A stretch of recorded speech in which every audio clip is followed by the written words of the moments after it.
fierce, beauty, aerodynamic power.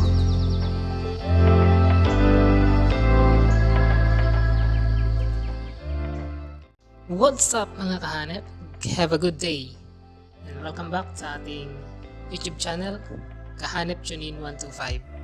Good day! Today we're going to install our version 1 Winglet for Sniper in our Neptune 125. As you can see, meron na tayong mga nakat na aluminum flat bar and already installed sa ating Winglet. Yung first video na ito ay maaari nyo mapanood dito sa link na ito.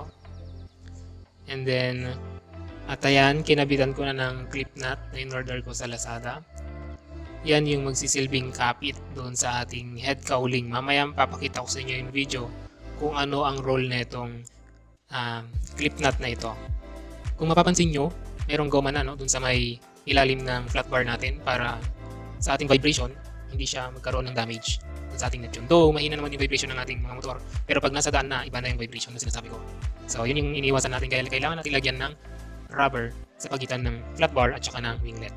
At syempre, kailangan din natin itong another flat bar na aluminum na ka-shape ng nasa head cowling natin para kasya siya.